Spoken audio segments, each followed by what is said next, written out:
Hi, good morning po, Ma'am Edna. Ma'am, ito po yung actual details ng order nyo. Ano po ito? Asus GeForce GTX 1066GB Strix Edition po siya. Sobrang ganda pa po niya. Yan. Dual fans niya, napaka-quiet lang. Remind ko lang po, ma'am, gamit lang po kayo rated at branded na power supply, sorry.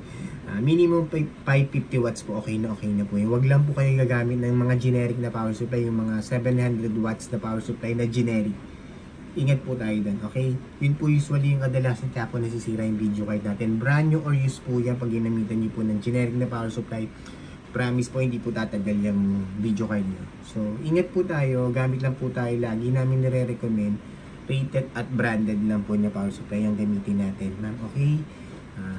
550 watts, pwedeng na po yun. Okay, mga brands like MSI, Asus, Gigabyte, Thermaltake, yan, Seasonic, Corsair, yan po yung mga brand na nire-recommend po namin. Marami rin pong iba, kayo na lang po yung mamili. Okay, basta huwag lang po yung mga generic. Okay?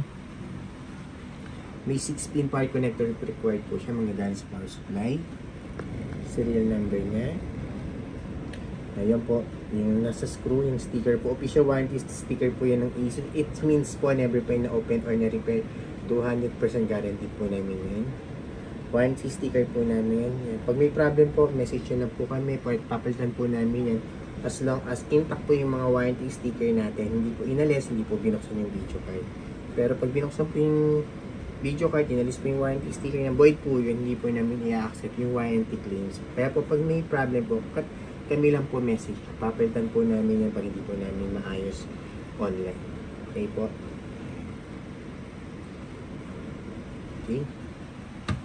Ito po sa permark yan. Tinitest natin. Time running na po niya dito sa permark yan. Time niya, 4 minutes, 37 seconds na siya running. OpenGL errors 9. NVIDIA GeForce GTX 1066GB. Yan po yung reading. Okay. Tapos yung graph yan po. Napaka-smooth and stable lang po. Straight lang po yan. Ito po yung buong view. Wala pong kahit na anong issue. Walang random restart or random shutdown. Walang hang and freeze. Wala din pong BSOD at garbage display na lumalabas. Napaka-smooth and stable lang po. Guarantee po yan namin, Ma'am Edna. Okay. Time running po ulit. Check yan. 5 minutes, 14 seconds na po. Napaka-smooth and stable lang po. Walang kahit na anong issue. Okay, close ko na po ito. Ayan. Ito po yung MSI Afterburn software. Yan po yung detected niya na video card. GeForce GTX 1066GB. Ito po yung naman po yung permark yung naran natin na software niya. Okay. GPU-Z. Yan po. Full details and specs po sa GPU-Z. Yan.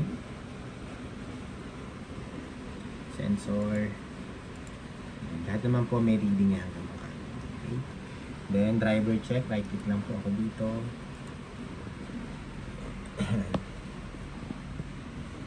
Okay, yan po yung GPU detected.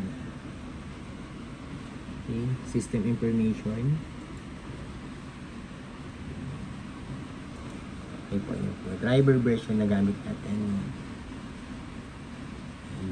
Okay po, tapos, open po Google Chrome. For time and date checking naman po para alam niyo po real time. Kaya lang po nire-record itong video test before po namin i-ship out today. Real time po ito.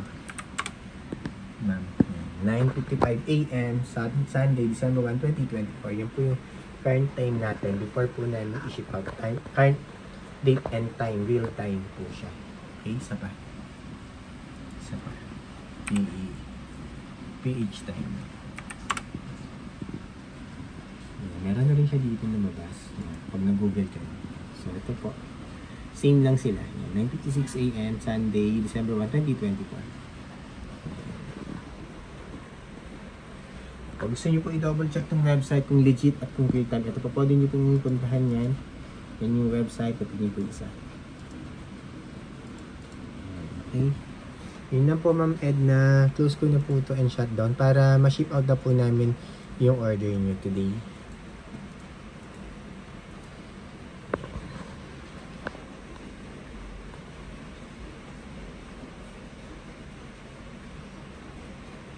Hindi pa siya shutdown.